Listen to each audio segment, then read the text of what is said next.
हाय दोस्तों, केश चंद YouTube channel में आपका स्वागत है।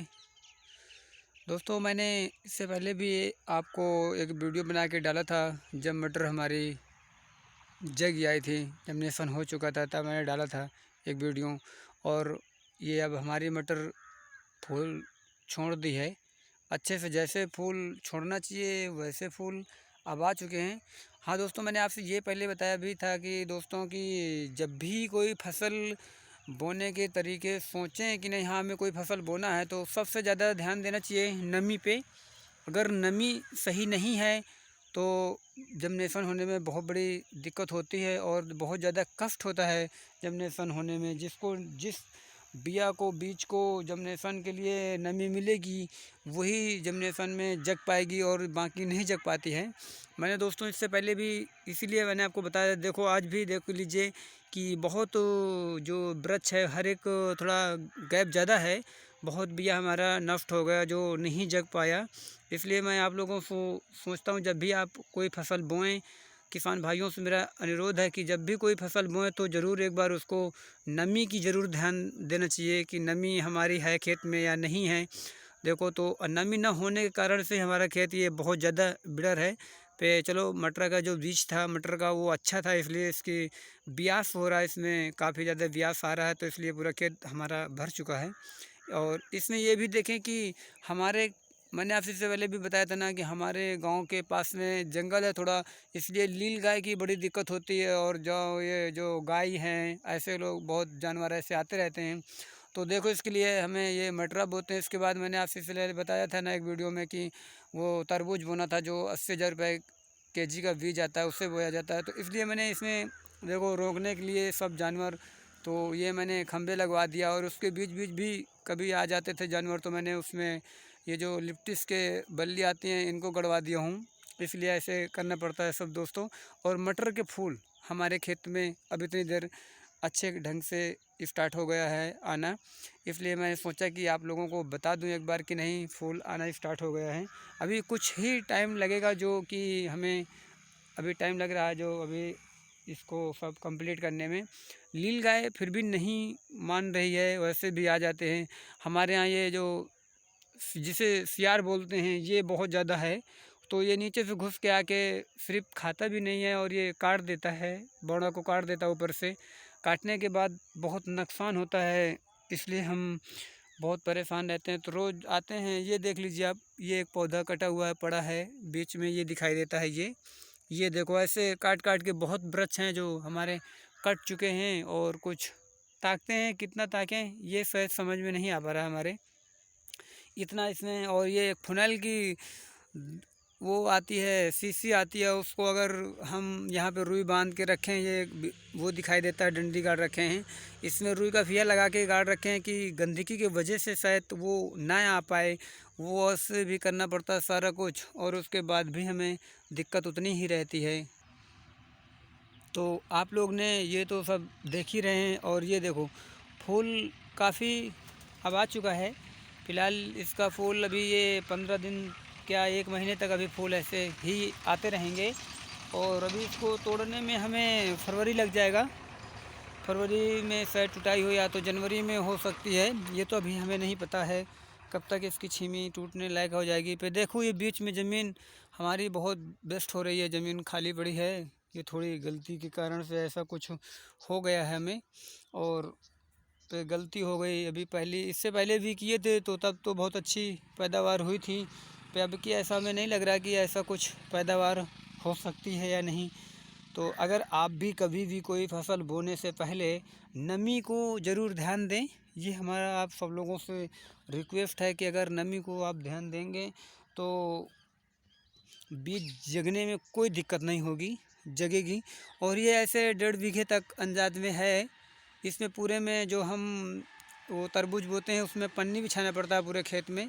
तो पन्नी बिछाने में हमें ये दिक्कत होती है कि पन्नी जो बिछाते हैं, उसके बाद जब फसल हमारी उपजाऊ हो जाती है, तो उसके बाद हम लोग ये करते हैं कि वो पन्नी को निकालते हैं। उसी को किनारे किनारे जो ये लगी हुई है, ये पन्नी है। और ये 200 मीटर आती है, 2100 रुपये की आती है। उसको लगवा के काट के लगा देते हैं। नील गाय रोकने के लिए ऐसे प्रयास किए थे हमने कि ये खंभा गड़वाए, और इसमें तार 3-4 लाइन बांध दिए हैं हम, और अब फूल आना स्टार्ट हो गया है।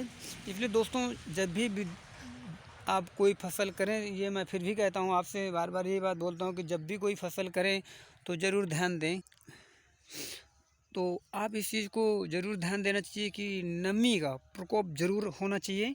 और नमी अगर है तो कोई दिक्कत नहीं। ये देख लीजिए, आज नाइट में कोई वो ही आया था जो जानवर था, ये काट देता है। ये देखिए पड़ा हुआ है यहाँ पे, काट के इधर खा के निकला होगा, इसलिए यहाँ पे अभी पड़ा है। इसलिए इसको ज़रूर ध्यान देना चाहिए, आपको नमी की ज़रूर ध्यान देना है। और जो भी ये जो हमने इससे पहले आपको 1-2 वीडियो में बता चुके हैं कि जो भी करें तो खेती सही ढंग से करें। और करने का मतलब ये होता है कि वो खेत में हम लोग यूरिया देपी नहीं यूज करते हैं। यूरिया देपी डालने से हमें बहुत नुकसान भी हो जाता है, कभी कभी सही पैदावार होती है, नहीं होती। तो अधिकांश ये गोबर की जो खाद होती है ना, ये गोबर की खाद यूज करते हैं हम लोग। और गोबर खाद यूज करने से ही बहुत फ़ायदा रहता है कि गोबर की खाद यूज करें।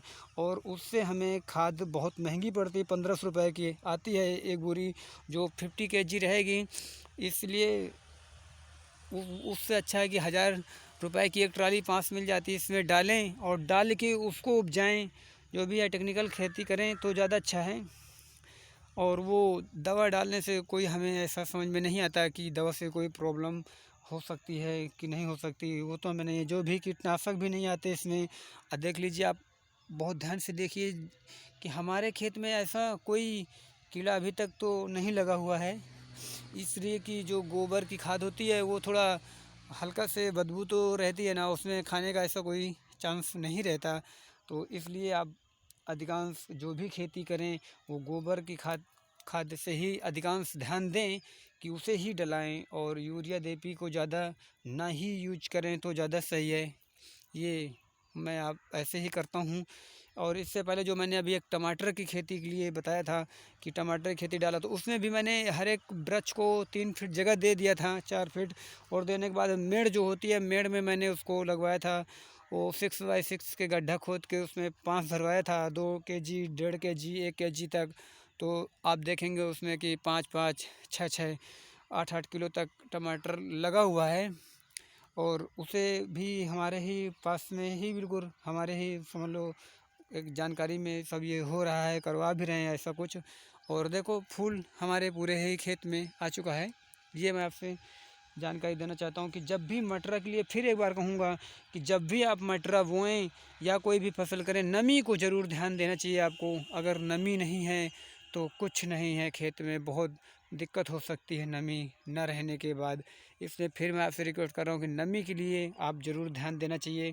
और देखें भी कि नहीं मटर कितनी देख लें आप मटर के बारे में कि नहीं सही है या नहीं, कोई झूठ बताने वाली बात नहीं है। नमी अच्छी होती तो और घन होता, पैदावार सही होती। वो बहुत बिड़र है, ये आप लोग ही खुद से समझ सकते हैं और देख भी सकते हैं।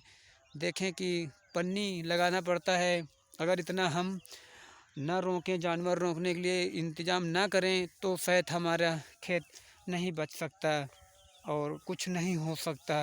अब आप खुद ही देख सकते हैं कि पन्नी और डोरी और तार 5-5, 6-6 लाइन हमने इसमें बंधवा रखे हैं। और फूल आना अच्छा स्टार्ट हुआ है।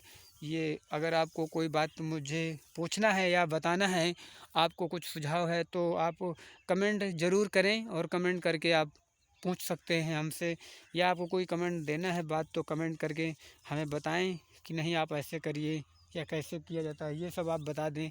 तो शायद अभी हमने 2 साल से ही खेती करना चालू कर दिए है, ज़्यादा तो नॉलेज नहीं था। फिर भी अपने हिसाब से हम यूरिया देपी नहीं समझते कि नहीं ये सही चीज़ है। हम पास की गोबर को ही ज़्यादा यूज करते हैं दोस्तों।